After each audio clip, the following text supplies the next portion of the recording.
Hey everyone, it's Ivan, kitbadger.com, here to bring you another gear review, and today I'm talking about these guys right here, which are the Fix-It sticks.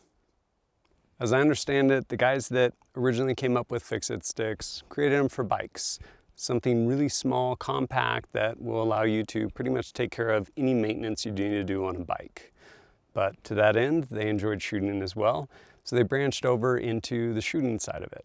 So for example, in this kit, while you do have a bunch of just Torx and hex head bits, all these different things to kind of universal stuff, you have a lot of firearm specific stuff as well, whether it's front sight tool or Glock sight tool for tightening down a front sight, all kinds of different stuff in this kit.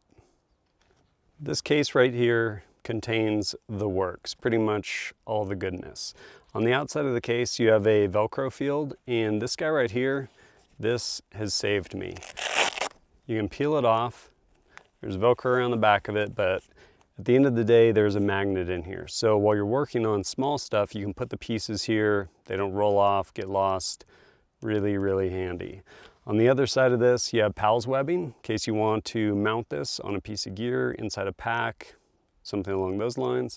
But then inside here, we have all the stuff. The heart of it, you have this T-handled Fix-It stick, and this piece right here in the middle, you can actually hang on to if you need to do something. Basically, it spins free, allows you to hold on to that while you're spinning this. And depending on how much torque you need, you can put bits on either side here, so you end up getting more leverage. Or you just put them here, reach down, get the leverage that you need. Inside, this one actually has 2 racks. I'll go over everything in here. But also inside here, we have these elastic bands, basically keep things nice and neat, keep that guy in there. And then over on this side is more elastic kind of little bands, as well as this pouch with mesh. I keep other stuff that just comes in handy, whether it's a paint pin. I usually keep a little M-lock section, rail section, if I need to mount a bipod or something like that. Keep some Loctite in there, and other sorted odds and ends. As far as tools we have going here, over on this end, we actually have a castle nut wrench. Pretty handy if one comes loose, whether it's yours, someone else's in a class. Right here is a scraper for inside your bolt carrier group. Got another little pick scraper here, non-marring plastic punch.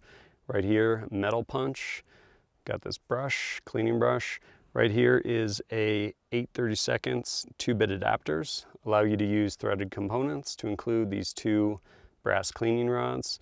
Right here is a brass non-marring scraper.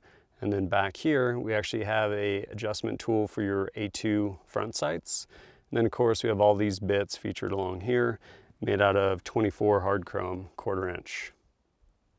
On this rack right here, we have a universal choke tube adapter, little mini pry bar, a Glock front sight tool, this 1911 bushing. Then honestly, it's my favorite part of the entire set.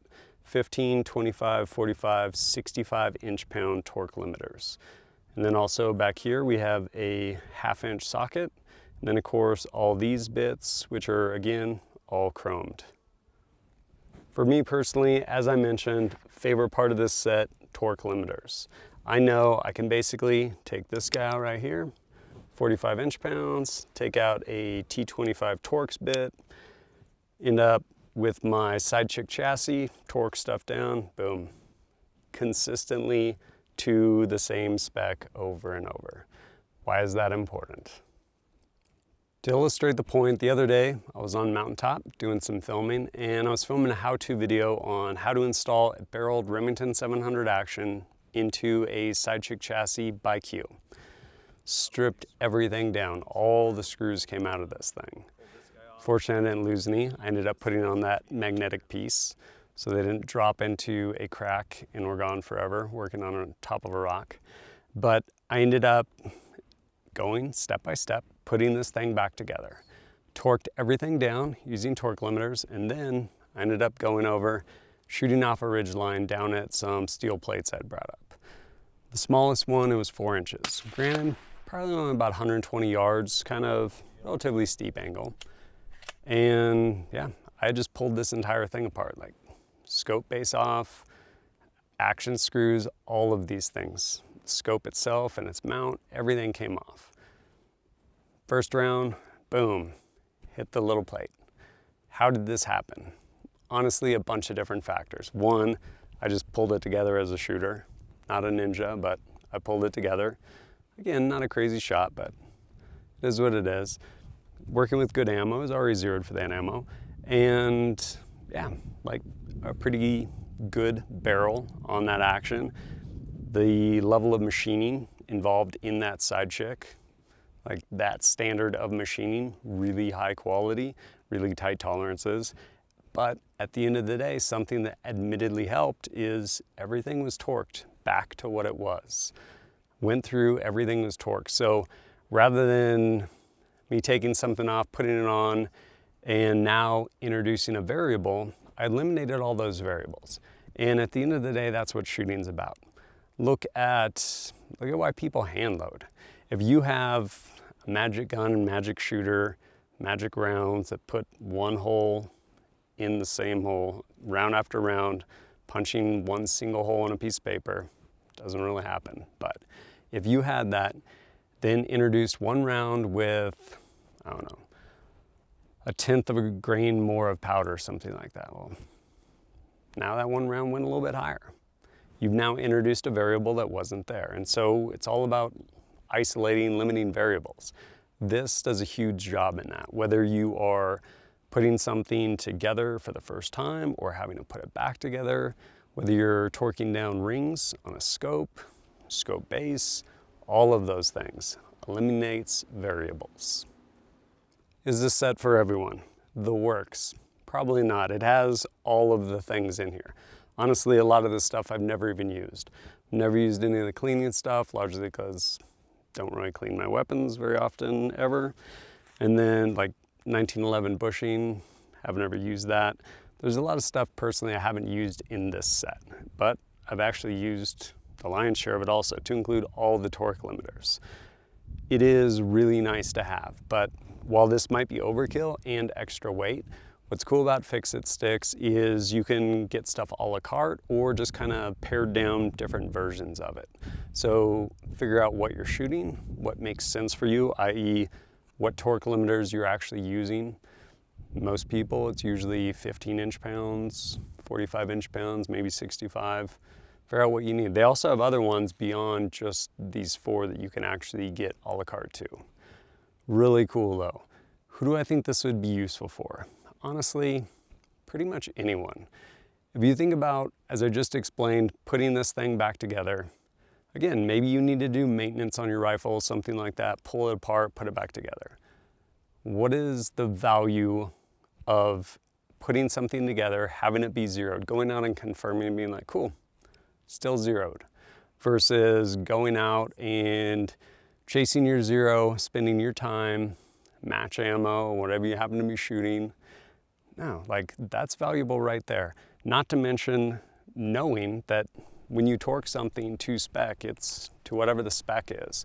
It's not cranking on the end of an Allen key being like, maybe I'll go a little further, and then have the thing slip out and strip it or something like that.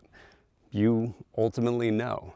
And I think depending on what you're doing, this can be incredibly valuable, giving you pretty much all the tools to fix most any problem in the field, especially if you're gonna go on a guided hunt, let alone a guided hunt overseas, like out of America. Definitely money well spent, like a good investment. Like I mentioned in the beginning of the video, this is one of those things where after you use it, you're like, how have I gotten by without this entire time? Literally, regardless of where you are out in the field, it is having the right tool for the job versus having a multi-tool, which is literally the wrong tool for every single job.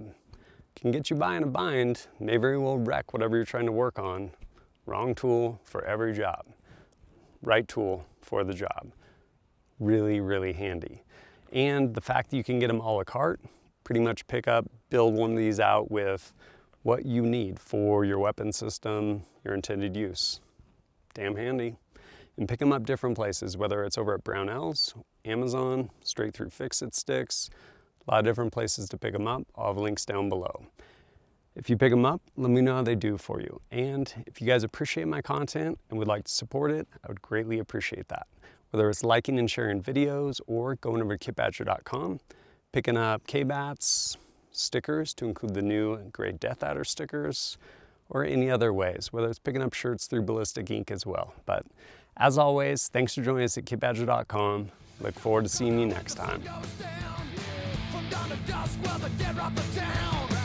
When the corpses walk, they don't make a sound, 'cause the baddest of the bad are coming